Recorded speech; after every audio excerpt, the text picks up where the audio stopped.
अब तक जो देखा वो सब ट्रेलर। यहाँ से आपकी 5 मिनट की ये स्टोरी है और रियल स्टोरी है।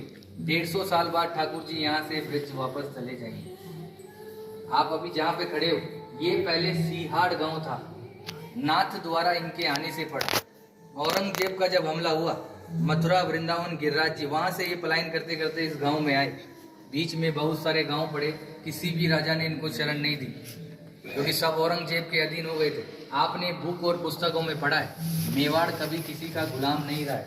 यहाँ आते आते इस गांव में रथ का पहिया कीचड़ में फंस गया, ना तो आगे जाए ना पीछे जाए। ये है गंगाबाई जो श्री कृष्ण से रूबरू बात करती थी। पीछे हैं ब्रिजवासी, ये है पंडित दामोदर जी और ये मेवाड़ के राजा राज सिंह। यहाँ से 28 किलोमीटर दूर एकलिंग जी महादेव का मंदिर है। ये महादेव से डायरेक्ट बात करते थे, जैसे गंगाबाई श्री कृष्ण से बात करती थी वैसे ये महादेव से डायरेक्ट बात करते थे। जब इस गांव में रथ का पहिया कीचड़ में फंसा तो गंगाबाई ने श्री कृष्ण से पूछा, प्रभु क्या लीलाएं आपकी, ना तो रथ आगे जा रहा है ना पीछे जा रहा है। तो श्री कृष्ण जी ने पूछा, गंगाबाई ने पूछा श्री कृष्ण से, प्रभु क्या लीलाएं आपकी, ना तो रथ आगे जा रहा है ना पीछे जा रहा है। तो श्री कृष्ण जी ने जवाब दिया, मैं किसी के कारणवश यहाँ आया हूँ, यहाँ के राजा को बुलाया जाए और मेरे लिए मंदिर का निर्माण किया जाए। गंगाबाई ने ये बात पंडित दामोदर जी को बताई और पंडित दामोदर जी ने मेवाड़ के राजा राज सिंह को बुलाया और कहा कि हमारे प्रभु पधारे हैं, क्या इनको शरण मिल सकती है।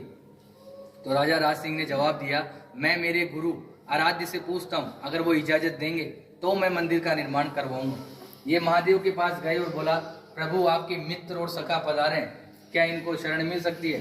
तो भोलेनाथ ने एक सुंदर सा जवाब दिया, मेवाड़ की जनता अगर इसके नखरे उठा ले तो ही इसी को रोकना है, अन्यथा जाने देना है, क्योंकि ये अलग अलग श्रृंगार करता है, 8 समय की झांकियां लेता है और अलग अलग भोग लेता है। घूम फिर के ये बात गंगाबाई के पास आई और गंगाबाई ने श्री कृष्ण को बताया, प्रभु आपके लिए तो महादेव ऐसा ऐसा बोल रहे हैं। तो इन्होंने भी एक सुंदर सा जवाब दिया, वो है भोला, नाम से भी भोला है, काम से भी भोला है। उसको तो 2 रुपए की राख लगाकर बैठा दो तो बैठा रहेगा, मगर मेरे नखरे वो जानता है। मैं मेवाड़ की जनता को वचन देता हूँ, मैं यहाँ का जल भी ग्रहण नहीं करूँगा।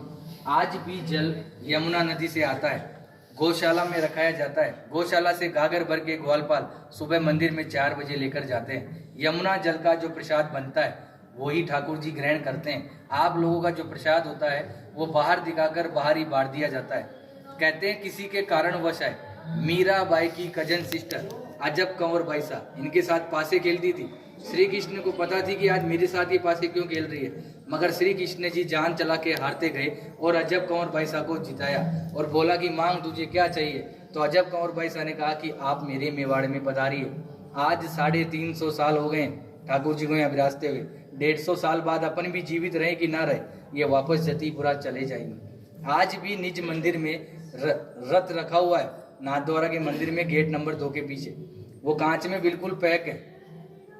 जब सुबह सुबह पुजारी झाड़ू निकालता है तो आज भी यमुना नदी का मिट्टी लगा हुआ रहता है। रोज मंगला से लेकर शयन तक ठाकुर जी यहाँ विराजते हैं। विराजने के बाद 7 साल का बालक है, माँ की याद आती है, जतीपुरा जाते हैं, माँ से मिलते हैं। माँ से मिलने के बाद निधि वन में रास नीलाए करके मंगला में वापस यहाँ आ जाते हैं। औरंगजेब एक बहाना था, ठाकुर जी को वचन निभाना था। ये जो पूरी लीला रची केवल अजब कंवर बाई साहब के कारण। औरंगजेब को ये वहां भी हरा सकते थे, मगर औरंगजेब इनका मंदिर तोड़ने श्रीनाथ जी के मंदिर में आया। उसकी माँ भी उसके साथ आई।